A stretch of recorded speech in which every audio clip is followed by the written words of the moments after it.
भाईजान ये ट्रेन को जाने में कितना टाइम लगेगा? कोई आधा घंटा लगेगा। अच्छा, आधा घंटा। चले ओके। कैप्टन फ़हीम। कैप्टन साहब। कैसे हो नज़ीर खान? बिल्कुल ठीक ठाक सर। तशरीफ रखो। चलो ये अच्छा हो गया कि तुम मुझे मिल गए, अब रास्ता बहुत अच्छा गुजर जाएगा हमारा। बिल्कुल ठीक कह रहे हैं सर। एक तो एलओसी, ऊपर से दुश्मन इतना चालाक और मक्कार, 24 घंटे चौकन्ना रहना पड़ता था। सर मुझे तो नींद भी नहीं आती थी, ऐसा लगता था कि हर वक्त महाज जंग पर हूँ। और महाज जब गर्म हो तो कोई जवान कैसे सुकून की नींद सो सकता है? और ताल्लुक़ रहा दुश्मन का तो उसकी मक्कारियाँ तो हमने मकबूजा कश्मीर में देख ही ली थी। और नज़ीर खान तुम तो इनकी रग रग से वाकिफ़ हो। जी सर, पैदा होते ही इस कमजब से पाला पड़ गया था। मेरा बाप और मेरा दादा दोनों फौज में थे सर, और इंशाल्लाह मेरा बेटा भी फौजी बनेगा। हम तो पैदा ही इस महाज के लिए हुए हैं सर, बस यही एक ख्वाब है। सर वैसे आपका क्या ख्वाब था?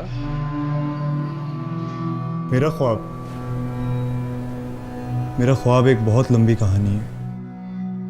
पेट्रियाटिज्म, नेशनलिज्म, सर ये सब मफरूज़े हैं, ये झूठ है। नेशनलिज्म वो नशा है जिससे हम जैसे नौजवानों को जंग के ईंधन के तौर पे इस्तेमाल किया जाता है। सर आप ज़रा न्यूट्रल होकर सोचें, क्या आज तक जंग किसी मसले का हल बनी है? हमेशा मसाइल का हल टेबल टॉक पर होता है, मुज़ाकरात से हल की जाती हैं बातें। अगर किसी ने आपके सर पर बंदूक रखी हो और गलत काम करने को कह रहा हो तो न्यूट्रल कैसे रहा जा सकता? तो गोया सर आप जंग की हिमायत कर रहे हैं। सर आप ये मत भूलें कि no weapon has ever settled a moral problem. मैं जंग की तरफदारी नहीं कर रहा हूँ, उसकी हिमायत में नहीं हूँ। कोई भी जी होश इंसान, जी अक्ल इंसान जंग की हिमायत नहीं कर सकता। लेकिन अगर आपने दुश्मन को मुज़ाकरात की टेबल पर बिठाना है तो उसको ये बावर कराना पड़ेगा कि उसकी दौस से, उसके असलहे से, उसके वसाइल से हम नहीं डरते। दरअसल हक़ व बातिल की जंग में बेटा असल हथियार जज्बा ईमानी है। जज्बा ईमानी? Sir what are you reading nowadays? Sir जंगें सरमाए से लड़ी जाती हैं और वसाइल का तकाजा करती हैं, और आप ये बात मत भूलें कि जंग से भयानक चीज़ कोई नहीं है। और ये सारी किताबी बातें हैं।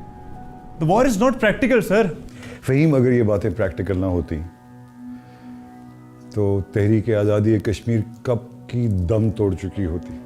1947 से हमारे दिल इन मजलूम कश्मीरियों के लिए धड़क रहे हैं। हम इनसे मिले नहीं हैं, लेकिन 1947 से हम इनके साथ हैं, जज्बे ईमानी की वजह से।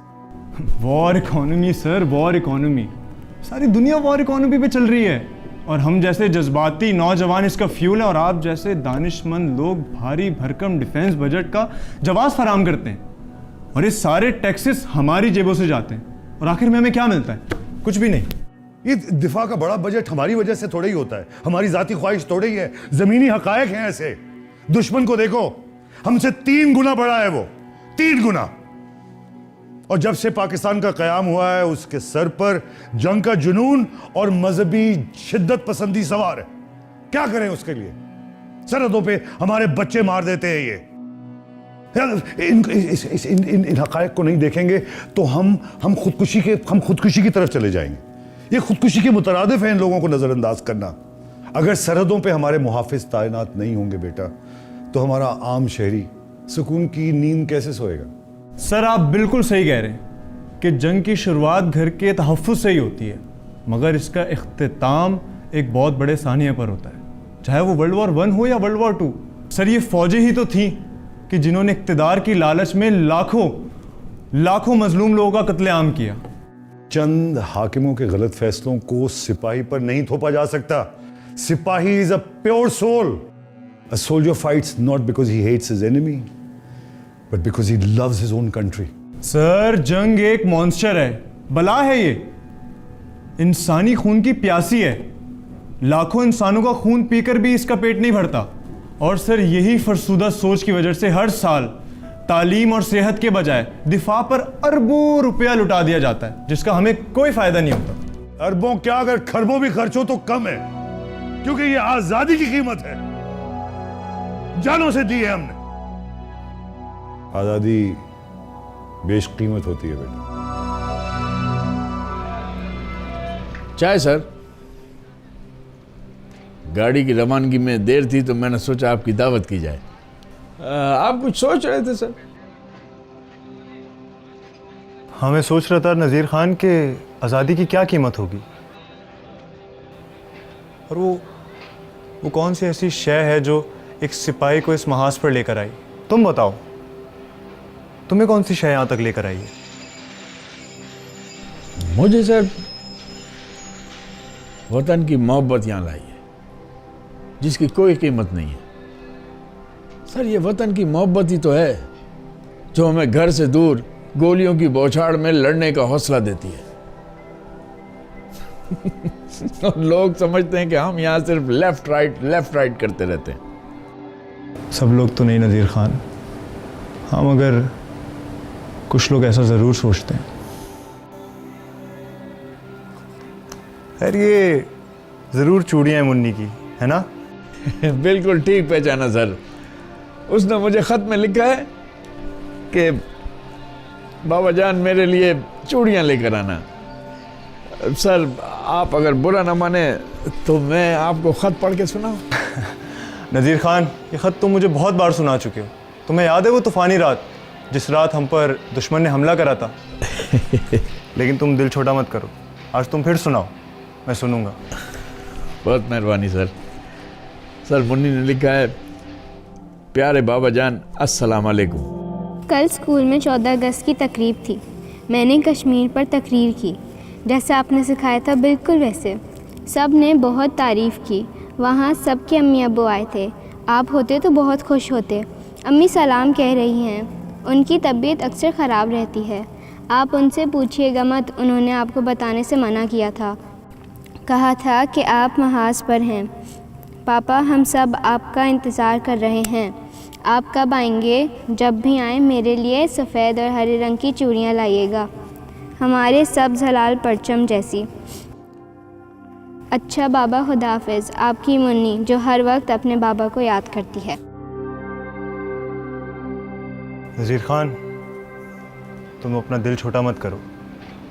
तुम जब ये चूड़ियों का डब्बा मुन्नू के पास लेकर जाओगे, वो खिलखिलाकर हंसेगी। बल्कि एक काम करो, ये किताब भी उसे मेरी तरफ से देना। शेक्सपियर सर, वो इसका क्या करेगी?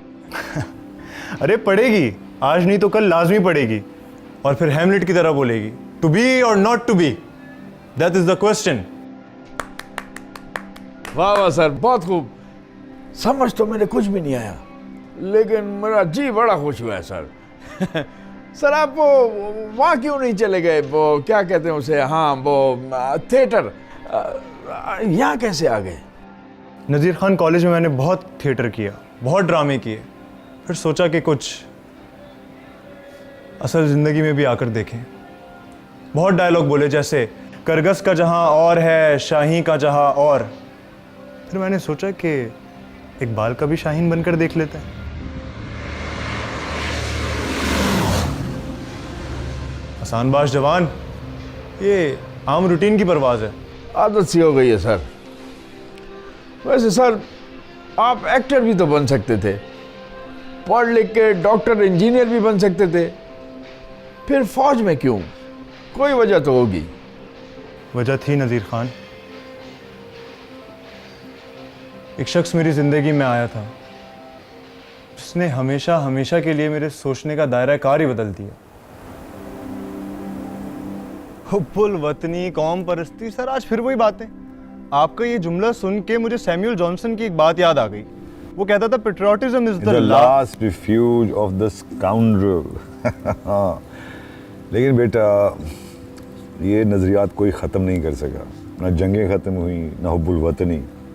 और सच बात तो ये है बेटा कि मौरख़ीन, तारीख़ लिखने वाले, हमेशा उसी सिपाही का जिक्र करते हैं जिसने सरहदों पर अपने खून से दास्तान लिखी। सर आपकी इसी सोच की वजह से बेतहाशा जंगें बर्पा हो गई, और जंगों का फल सिर्फ उन्हें मिला जिन्होंने जंगों में कोई कुर्बानी नहीं दी, और जो शोहदा है उन्हें तोपों की सलामी। और सर आप माने या ना माने, यही कड़वा सच है। जंगों के रीजंस नहीं होते बेटा, इसमें नफ़ा नुकसान नहीं तोला जा सकता जिस तरह से लोग तोलते हैं। सिपाही जब जंग में उतरता है तो उसका एक ही मकसद होता है, जान लो या जान दो। और उसका मकसद असल में होता है अपने मुल्क की हिफाजत करना, और कुछ भी नहीं। जिसके लिए वो जान दे भी सकता है, जान ले भी सकता है। जिंदा रह जाए तो गाजी, मारा जाए तो शहीद। यही तो वो सोच है जिसकी वजह से हम बेतहाशा असला खरीदते हैं और उससे ला हासिल जंगें होती हैं।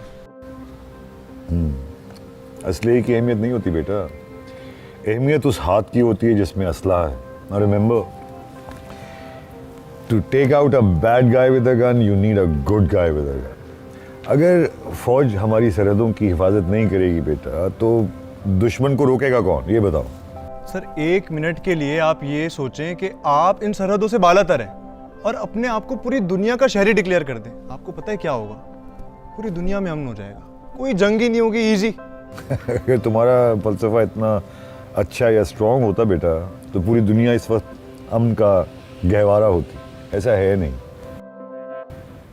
क्योंकि ताकतवर हमेशा कमज़ोर का इस्तेहसाल करता है, हमेशा। और कमज़ोर को बचाने के लिए फ़ौज चाहिए, सिपाही चाहिए। ये फ़ौज कभी ख़त्म नहीं की जा सकती। हमें फ़ौज की ज़रूरत है बेटा।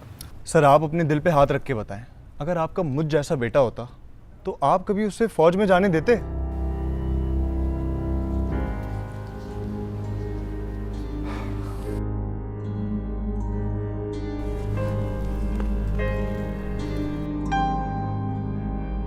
था मेरा बेटा, एक ही बेटा था। फौज भी ज्वाइन की उसने, शहादत का जाम भी नोश किया। I am sorry sir. कोई बात, पर बेटा अगर एक और बेटा होता ना तुम्हारे जैसा मेरा, तो मुझसे पूछता फौज में जाना है, तो मैं तो रोकता नहीं।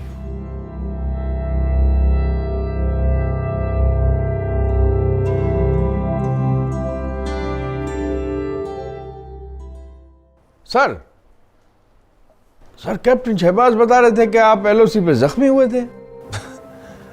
वो जख्म नहीं था नज़ीर खान, वो तो तमगा था, और इसी तमगे के लिए तो मैं यहाँ पर आया हूँ। वैसे नज़ीर खान, मौत को तो तुमने भी बहुत करीब से देखा होगा। हाँ सर, बहुत करीब से, बहुत करीब से सर। मैं बॉर्डर पर था, दुश्मन ने बहुत शदीद गोलाबारी की। एक गोला बिल्कुल मेरे करीब फटा, तो मुझे ऐसा लगा कि नज़ीर खान, आज तुम शहीद हो गए। आंखें बंद होने के बाद तुमने क्या देखा नज़ीर खान? मैंने देखा सर, मैंने देखा। बाबा आप आ गए? बहुत याद आ रही थी आपकी बाबा। बाबा ये आपको क्या हुआ है? बाबा क्या हुआ है आपको? बाबा चोट लगी है आपको? बाबा कहाँ जा रहे हैं आप? बाबा, बाबा। नज़ीर, सॉरी सर, मैं बस यादों में खो गया था। सॉरी की ज़रूरत नहीं है, हम महाज पर नहीं छुट्टियों पर हैं। और वैसे भी ट्रेन आने का टाइम हो गया, तो तुम सामान बांधो। जी सर। सर आपकी फैमिली तो कराची में है ना? सुना है वहाँ पर बहुत बारिशें हो रही हैं। आप अपनी फैमिली के साथ बारिश में खूब मज़े करना सर। बारिश तो हो रही है नज़ीर खान, लेकिन मैं कराची नहीं, सक्खर जाऊंगा। सक्खर? सक्खर क्यों सर?